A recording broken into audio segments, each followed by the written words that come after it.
am a living legend! Guys, it's finally time for the Olympics! A beautiful time where athletes all around the world show their skills and represent their countries in going for the gold. I love the Olympic Games and I can't wait to watch them in Tokyo this year. Well, that's depressing. If only I could substitute the Olympics experience on my own, specifically with an Italian plumber and a blue hedgehog. Thank God for coincidences. Mario and Sonic at the Olympic Games, also known as the Guinness World Record holder for the series with the longest titles, is a collaborative franchise between Nintendo and Sega starring their two most popular IPs. The series has been around for 13 years now, and like the plague, you can always expect a new title to be released every 2 years or so.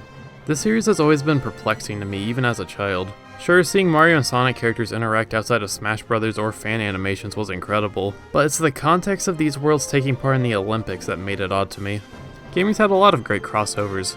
Marvel vs. Capcom, Disney and Square Enix, EA and bad games, you get the point. But those franchises typically found the best gameplay genres that fit the most with these combinations of characters. So why then did Nintendo and Sega think that an Olympic-based minigame collection was the best way to combine these iconic franchises? Like, Mario and Sonic are both platformer games, so wouldn't it have made more sense to base a game around platforming? Well, either way, the series still exists and it just refuses to die. Seriously, 6 games? Surely this qualifies as an overdose. We have a lot to look at here, so let's just get on with it and jump into the first game.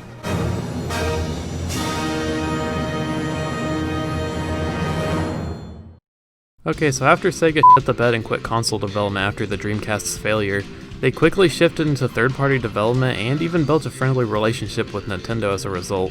Games like Sonic Adventure 2 Battle, Billy Hatcher, and F-Zero GX made the two old rival companies more cordial with each other, and talks of bringing Mario and Sonic together began to be casually discussed around 2005. Sega's Yuji Naka and Nintendo's Shigeru Miyamoto met in private a couple of times to talk about the possibility of a crossover, but the concept never got very far due to both creators feeling like there wasn't a proper setting for both characters to collide. Why they didn't like the idea of putting one series of characters into the other series' world or just simply combining the two is beyond me, but nonetheless the concept was somewhat stuck in limbo until a developer at Sega presumably got drunk one night and thought, what if Sonic at the Olympics? Okay, all jokes aside, Sega received the license for the 2008 Beijing Olympic Games, and since the International Olympic Committee wanted younger people to actually give a damn about the sporting event, Sega decided that using Sonic characters would be a good way to achieve that goal. And besides, God knows that Sega was willing to cram Sonic into any idea anyway at the time, so why not put him in the Olympics too? Sega would later request Nintendo to add Mario characters to the game, to which the company agreed as both felt that the Olympics was a perfect setting for both franchises to hold a sort of friendly rivalry with each other. And thus the sports series between an Italian plumber and a blue rodent was born, and the series has lingered on to this very day. Mario and Sonic at the Olympic Games was first announced at E3 on March 28, 2007, and given the time frame and primitive way of sharing video game information at the time, several people believed that this was just an early April Fool's joke. I mean, I can't really blame others for thinking that. This was well before Sonic would be revealed as a character in Super Smash Bros. Brawl, so the idea of Mario and Sonic coming together at the Olympics, no less, obviously raised a couple eyebrows. Anyway, booting up the game, we get an opening video that honestly doesn't look that bad. Sega develops these games, meaning that their animation team works on the titles as well, and if the intro for Sonic Unleashed is anything to go by, then yeah, they can make some pretty good looking stuff. The premise, despite being really bizarre and dumb, is presented very well in this intro, and it's honestly not a bad first impression. Okay, after that we select a profile and choose our country. I'm feeling like Jamaica today. From there we have a couple of options to choose from. As mentioned earlier, this is a minigame collection, so naturally from the start you can just jump in and play some sports themed minigames as your favorite Mario and Sonic characters. The character roster is pretty much what you'd expect from either of these franchises. No one notable is excluded, nor does it feel like someone completely random got in over a different character. It's pretty basic, with the only really weird choice being Vector the Crocodile, but whatever. However, the guys over at Sega added one more special character. Me. That's right, I can officially become an Olympic medalist. Eat your heart out, Michael Phelps. All of the characters have different stats, though they hardly make much of a difference in my opinion. So really, you can just pick your favorites and have at it. There are 9 different categories of sports to choose from: athletics, gymnastics, shooting, aquatics, fencing, table tennis, rowing, archery, and the dream events, with those last 3 having to be unlockable first. Lots of mini-games are listed under these categories, such as the 100 to 400 meter dashes, trampoline, bouncing, long jumping, swimming, canoeing, the list goes on and on. I mentioned how some categories of sports are unlockable, which is where the circuit mode comes into play. It's a series of events played back to back where you need to gain the most amount of points in order to win a trophy at the end. If I were to compare it to anything, I'd say it's like Mario Kart's Grand Prix mode, just with none of the driving and some hammer throwing here and there.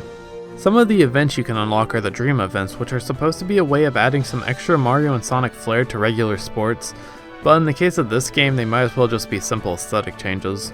Now, as I said previously, this is a minigame collection on the Wii in 2007. You know what that means? Yep, force and janky motion controls and Wagglefest galore. Seriously, most of the games here will require you to shake the controls up and down or in uncomfortable positions, or are just painfully dull or broken in some way, and it just gets really tiring really fast. My wrist was seriously starting to hurt like 5 minutes into playing the game, and the experience sadly didn't improve much from there. Not helping the sour experience was the mediocre presentation, music, and animation. Christ, Mario Galaxy came out the year this was released, and you're seriously telling me that Sega couldn't have polished these visuals a little bit more? Characters rarely emote here and have like 2 spoken lines for each sport, so I hope you like hearing the same lines for boating or like seeing these characters clap before some events over and over again because it's repeated abundantly. I also didn't personally find the music all that enjoyable. It just sounds really generic to me and it didn't stand out in any way. Well, in short, that's basically everything this game has to offer.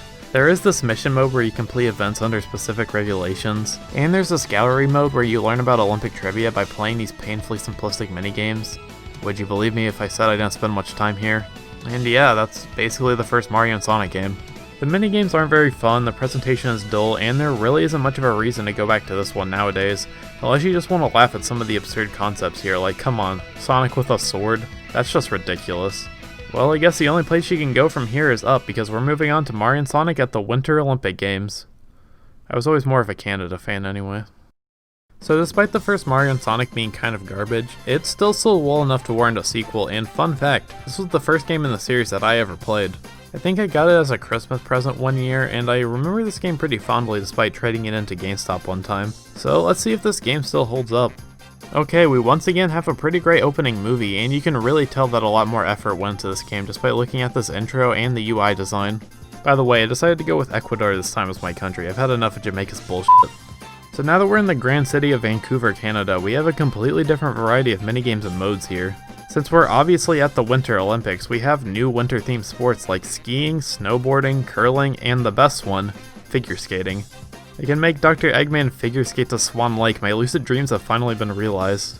Motion controls have been somewhat toned down compared to the previous game. Most events are tilt-based now, or just simply use standard buttons, and my god, they're actually somewhat fun to play. It helps that I'm a much bigger fan of winter's variety of sports compared to summer's, but controls here feel way more responsive, are much simpler to grasp, and the events are just far more enjoyable as a whole. However, if you want to get really zany, you can play some minigames with the Wii balance board. Yep, this is a mess. It's cool that this game offers support for the accessory considering no other game after this bothered with the idea, but I think I'd rather control this game with my hands, thank you very much. New to the series are 4 added characters, Donkey Kong, Bowser Jr., Silver the Hedgehog, and Metal Sonic. Not much to talk about with these guys, I'm glad they're here, the choices are fairly safe, but why did Silver decide to travel back to the past just to participate in the Olympics? Returning from the last game are the Dream events, and man, these are incredible now. Here, the Dream events are packed to the brim with fan service while still mostly basing itself around the original sport, and they're just so much fun conceptually and gameplay wise. You ski jump through Good at Galaxy, snowboard down Radical Highway, and even ski cross through Mario Circuit from Mario Kart Wii with the actual countdown sound and starting race theme from that game. The best of the Dream events though has got to be Dream Figure Skating. You get 2 performances themed around both Mario and Sonic where you're looking for Power Stars in one and are collecting Chaos Emeralds to battle against a frozen perfect Chaos in the other, with amazing remixes playing in both. And while we're mentioning it, this game has a pretty bang up soundtrack. It goes for a more orchestral and grandiose sound, with a lot of the tracks sounding like they could be ripped straight from Sonic Unleashed actually. I can't say a lot of the tracks were all too memorable, but the tunes themselves were still pretty great and far better than the last game's offerings. In Circuit Mode's place is the new Festival mode where you play through 16 in-game days, participating in events and gaining enough points to come out on top by the end. Occasionally you can run into these rival battles where you'll face off against characters from the Mario and Sonic universes, which honestly gives this mode a little added flair if I do say so myself. It does take about 3 hours to finish though, and I was certainly fidgeting in my seat waiting for it to end sooner, but overall, it's not bad. After playing through events and modes, you can gain currency that can be spent in the game's shops. Here you can buy customization options for your gear, purchase Mario and Sonic songs and remixes, gain somewhat pointless Olympic knowledge, or even buy cosmetics to customize your Miis. Finally, they will take me seriously. Besides that, there isn't much left to talk about. You can play more pointless side games, and you can even get mail from some of the characters in the game. Man, if I got mail from Omochao, I think I'd piss myself in fear. So yeah, in conclusion, this is an amazing sequel. Everything has been improved here: the controls, presentation, amount of content, the sound, and even the overall aesthetic. Vancouver is presented way better than Beijing ever was, and just as a whole, this game is phenomenal for what it is. It is still a minigame collection on the Wii though, so take that for what you will, but in summary, this game just does so much right. Well, let's see how the third game in the series stacks up then. Mario and Sonic at the London 2012 Olympic Games. These titles, they just keep getting longer. So a couple of things here. Number one, this is the only other Mario and Sonic game I ever owned. After this, we're pretty much going into uncharted territory. Number two, it was also the only one I didn't have to purchase for this video, so I guess it's lucky that it didn't get sold like the Winter Olympics. Number three, this marks our first revisit to the Summer Games. And lastly, number four, the case is fucking piss colored for some reason. I don't really understand why they decided to make the case yellow, but whatever, maybe the game is extra special or something. So let's just boot it up and give it a go. Alright, for the third time in a row, we have another great intro and are thrown right into the game. Since this is our grand return to the Summer Olympics, it's pretty reasonable to expect a good amount of events to return, right? Well, you'd be right, but thankfully a good majority of them here have been tweaked to either be more precise in timing or aim, or are just simply better to control, with a ton of them no longer requiring you to waggle the controller all willy-nilly. The running events haven't been changed though, so I guess they can't all be winners. Alongside the returning events are a whole bunch of new ones. We have equestrian, badminton, beach volleyball, soccer, football, and ribbon twirling. This is amazing. All of the minigames from new to old are genuinely fun here, and as a whole the entire game has been elevated to a completely new level of quality. The game looks and sounds gorgeous as well, and the enjoyment of the events can especially be carried over to the new Dream events. Like the ones before it, the Dream events here are oozing in fan service and charm, almost to the point where these sports don't even resemble actual sports anymore. But who cares, they're still great. Riding discs in Windy Valley, swinging on uneven bars in Grand Metropolis, jumping on trampolines in Crazy Gadget, they really went above and beyond with the fan service here. This game is really great in terms of the amount of enjoyment from the minigames. However, I'm definitely gonna knock some points here for its somewhat lacking content. You see, all of the minigames here are unlocked by default, as opposed to having to unlock a few like in the last two titles. Now that makes this game easy to jump into for some multiplayer action, however there isn't a single player mode like Circuit or Festival to warrant wanting to play these events by yourself. The game does have this mode called London Party. It's kinda like Mario Party but without spaces on the map, and you win by filling out a sticker book. This is boring. And besides that, the only other thing to do is gamble with scratchers in hopes of winning unlockables like songs that can be added to any event, which is an amazing addition by the way, and the titular Mii costumes.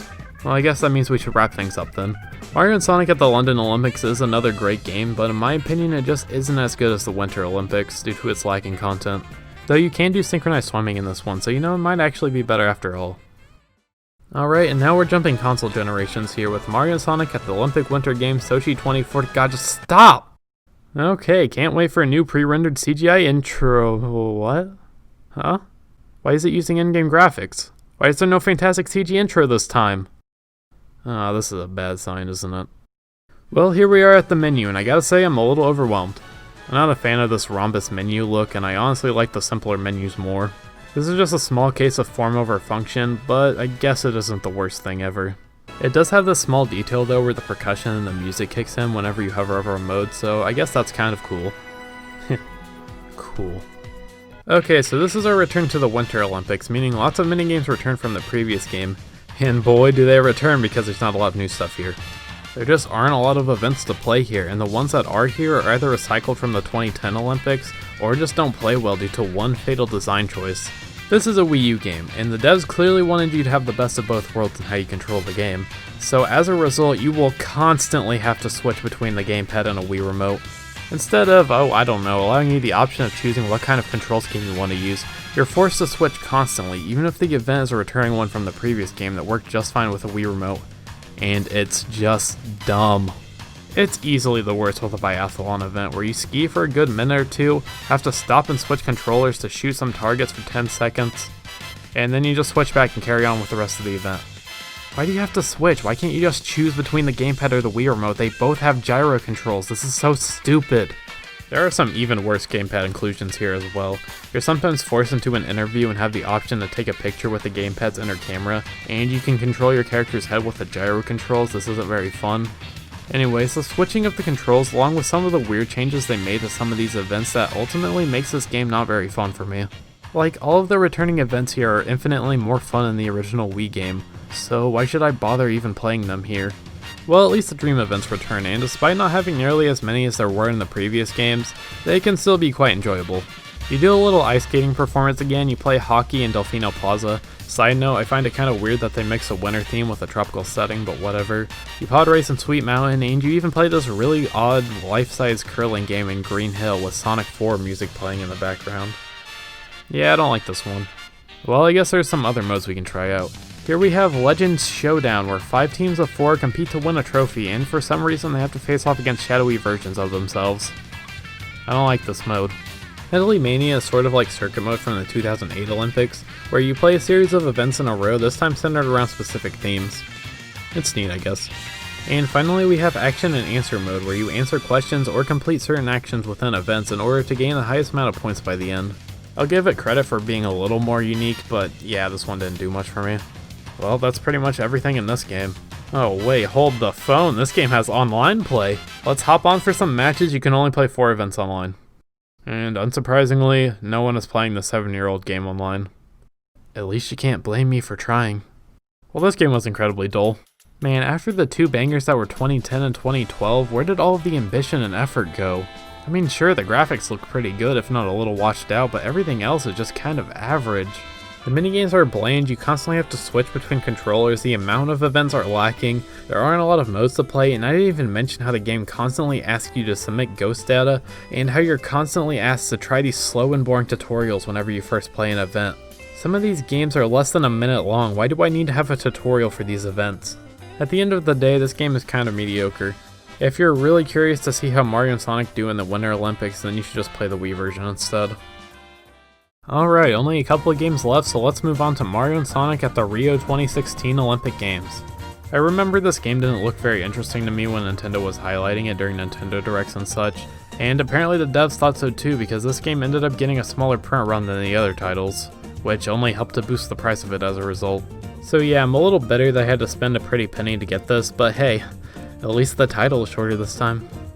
Okay, thankfully we actually get a decent intro this time. Sure, it isn't pre-rendered like the first 3 were, but at least it tries unlike whatever Sochi was trying to do. When we start the game, our Mii is plopped into a beach hub world where Mario and Sonic characters greet us, and then they nudge us into jumping into some events. Yeah, instead of having a traditional main menu, Rio 2016 uses a hub world to select stuff like events and other modes. I think the hub world looks nice, though not as nice as it probably could be. There's just something off about how this game looks to me, but at least the sand and water looks nice. We can finally talk to Big the Cat, who pretty much just shows us what awards and customization options we have, and we can even walk a little bit on the streets of Rio. And no, you can't get hit by a car. I tried. Alright, so the game obviously wants us to dive straight into the action, so let's give it a whirl and oh, this is all of the events we have. There are no dream events, no extra minigame side modes, only the 14 events present before you. On top of that, a good majority of the events are returning from the last 2 Summer Olympics, so as a result, there isn't a lot of new things to do here. The only other mode is Tournament Mode, where your Mii competes against a ton of other Miis from across the globe in the game's events, in order to just win medals and gain currency for this gacha machine that gives you Miiverse stamps that can't even be used anymore. The game seems like it really wants you to only play Tournament Mode, which as a result makes this Mario and Sonic game shockingly have little to do with Mario and Sonic. And I mean, this mode isn't even all that fun. Since it's structured like a tournament, you have to play the events multiple times, which just makes the experience stale and repetitive. Well, at least some bonus characters can be unlocked here, and they can only be played in the sport they challenged you in. Ugh! God, what happened here? The last one was bad too, but at least I had more things to do outside of just playing events over and over. This one easily feels like it's the most rushed out of all the games so far. You don't even get a little celebration cutscene like you do in the other games, you just see your ranking and move on. Well, at the very least, this game doesn't use forced motion controls for gameplay. You can actually just use standard button schemes for all the games here, which I'm grateful for, but it does make the events a little simple as a result, considering most of them haven't been updated to accommodate the easier controls. At least Sonic's running speed is a little more accurate now. Yeah, this game isn't very good. The only highlights here are the UI, music, and some specific minigames like rugby for instance. Seriously though, rugby is a lot of fun in this game and I do not know why. Also, you can make Bowser perform rhythmic gymnastics, so you know what, it might actually be better than Sochi. And here we are at the final game, Mario and Sonic at the Olympic Games on the Nintendo Switch, the latest in the series at the time of this video. The franchise did go on a bit of a break after 2016. I guess Pyeongchang wasn't interesting enough to warrant its own video game, but hey, at least we finally have a shorter title. It just has the title with a small graphic telling us that this is supposed to be the Tokyo 2020 games, and really, that's just all you need. There's no need to try and cram so many words into the title. I do think that the box art is kind of boring though. The previous games looked a lot more dynamic, and this just looks like the placeholder cover art accidentally made it to the final release. Alright, it's time to finally get the definitive Tokyo 2020 Olympic Games experience. As per usual, we have another great looking intro. Despite it being with in-game graphics, it actually looks really exciting, and after watching that, we're quickly thrown into the game. This is our 4th time experiencing the Summer Olympics, so of course a lot of the events are going to be pretty similar. But I'll give the game credit for having a ton of variety and for fine-tuning almost everything. The game brings back a ton of events from the previous titles, but they still feel really fun to play here despite structurally being pretty similar. The new ones aren't that bad either. You can surf on the waves, go head to head in a karate sparring match, and you can even pull a Tony Hawk and do some skateboard tricks among several other new ones. The way you actually play the events is great too. Instead of forcing you to play one specific way, you can choose between button controls or motion controls for every minigame, and I'm so happy this is a thing. Sure, some games will require a mix of both, but they're fairly non-intrusive and are still leagues better than some of the stuff you had to do in the Sochi Olympics. However, as a slight detractor, there are barely any dream events in this game. There are only 3 to play here, and in my opinion, only one of them is fun enough to replay constantly.